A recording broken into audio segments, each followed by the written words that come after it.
एक राजा ने एक सभा का आयोजन कराया और उसमें जितने भी समस्त मंत्रीगणों को बुलाया गया। श्रेष्ठ जो भी संत महात्मा साधु थे उन्हें सबको निमंत्रण दिया गया और कहा मेरे 2 प्रश्नों के जवाब जो भी देगा उसे मैं बहुमूल्य आभूषण रतन यानी मन मांगी मुराद उसकी मैं पूरी करूंगा। तो ये सुनकर के सभी बड़े उत्साहित हुए। ये सुनकर के सबको बड़ा आनंद सा आया कि अब कुछ माल खजाना प्राप्त होने वाला है। कह रहे मन मांगी मुराद मैं पूरी करूंगा। कहते हैं मेरे केवल 2 प्रश्न हैं। कहते हैं परमात्मा इस संसार में है तो फिर दिखाई क्यों नहीं देता? परमात्मा यदि संसार में है तो वो दिखाई क्यों नहीं देता? नंबर 1 प्रश्न। और यदि वो दिखाई भी दे जाए तो फिर वो रहता कहाँ है? ये 2 प्रश्न राजा ने सभी से किए। धीरे धीरे पंक्तिवाई लाइनें में कुर्सी पड़ी हुई थी। सभी की बारी आ रही थी। जिससे प्रश्न आते हो वो खड़ा हो जाए, राजा ने कहा, और प्रश्नों के जवाब दे। ये देखते देखते काफी समय बीत गया, लेकिन वहां इन प्रश्नों का जवाब जिसके पास भी एक दरबारी जाता वो नीचे को सर झुका लेता। वहां तो काफी दूर दराज से साधु संत आए हुए थे, लेकिन कोई ये नहीं बता पा रहा था कि परमात्मा कहाँ रहता है, और परमात्मा है तो दिखाई क्यों नहीं देता। राजा बड़े निराशा में डूब गया कि मेरे प्रश्नों का जवाब कोई नहीं दे पाएगा। इतनी बड़ी जनसभा है, दूर दराज से साधु आए हैं, तो क्या ये नाम के साधु हैं? राजा सोच में पड़ गया।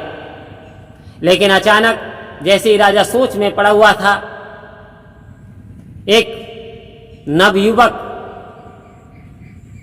साधु जिसके एक तेज सा चेहरे पे तेज था, वो दरबार में हाजिर हुआ। और दरबार में हाजिर होकर के वो खड़ा हो गया। उसने हाथ उठा दिया।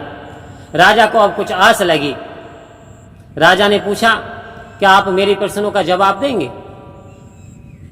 वो पास में आता है, बोले जी महाराज, मैं आपके प्रश्नों का जवाब दूंगा। तो वो राजा से कहता है कि राजन ये बात बताओ, प्रश्न पूछने वाला बड़ा होता है या बताने वाला बड़ा होता है? प्रश्न पूछने के लिए आपको नीचे आना पड़ेगा और आपका सिंहासन आपको मुझे देना पड़ेगा। वो व्यक्ति सिंहासन पर बैठ जाता है और राजा आदर सहित नीचे बैठ जाता है। तो कहते हैं कि परमात्मा कैसे देखा जा सकता है?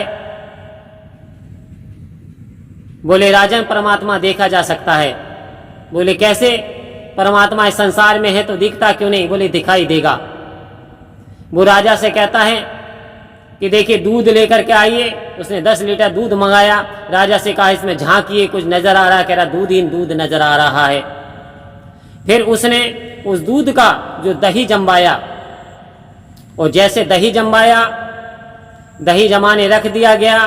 दही जमा, और दही जमाने के बाद में उसका जो है उसमें रई से वो चलाया गया, और जैसे जैसे रई से चलाते गए उसमें माखन प्रविष्ट होता गया। अब माखन एक स्थान पर निकाल लिया गया, और जो उसका बचा हुआ जो मट्ठा था वो शेष रह गया। अब उस माखन को फिर से पुनः गर्म कराया गया, तो उसमें जो भी अतिरिक्त कण थे वो नष्ट हो गए जल करके। अब घी की खुशबू आने लगी। घी की खुशबू से वातावरण गूंज उठा। हर किसी को महक बड़ी प्यारी खुशबू आ रही थी। वो साधु बोलता है कि राजा इससे पहले महक दूध में आ रही थी? बोले नहीं आ रही थी। क्या इससे पहले दूध के अंदर घी दिखाई दे रहा था? नहीं दे रहा था। कहते हैं परमात्मा है तो इस प्रकृति में, है तो इस सारे संसार में, कण कण में, लेकिन उसके लिए साधु संत महात्माओं के पास जाना पड़ता है। अपने अहंकार को ऐसे मिटाना पड़ता है जैसे दूध ने अपनी अवस्था को मिटा दिया, और अब दूध ना रह करके घी बन गया। ठीक इसी प्रकार से जब साधु संतों के चरणों में व्यक्ति जाता है अपने अहंकार को मिटा के, तो परमात्मा की जानकारी उसे हो जाती है। इसी प्रकृति, इसी जर्रे में, कण कण में परमात्मा के दर्शन उसे हो जाते हैं। फिर कहता है कि मेरा दूसरा प्रश्न फिर परमात्मा रहता कहाँ है, परमात्मा का कौन सा स्थान है, कौन सा शुभ स्थान है जहाँ परमात्मा रहता है।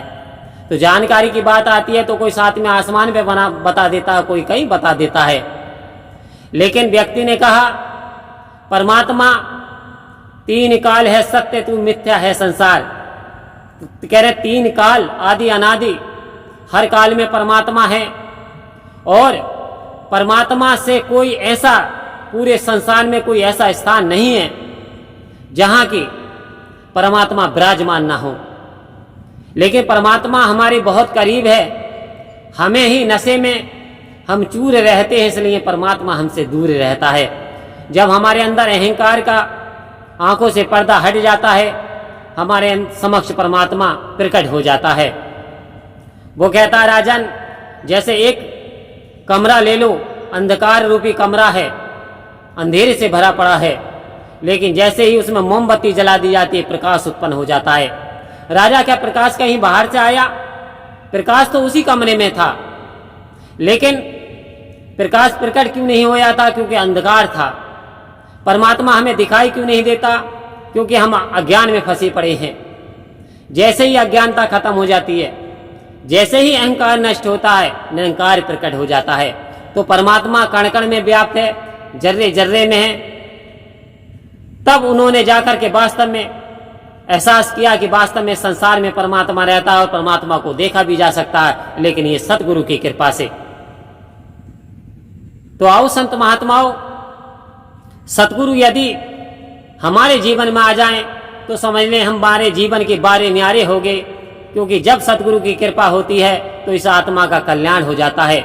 सतगुरु की कृपा के द्वारा ही व्यक्ति की आत्मा का कल्याण हो जाता है और व्यक्ति मोक्ष को पा लेता है, अपने असली रूप में चला जाता है और उसका उद्धार हो जाता है।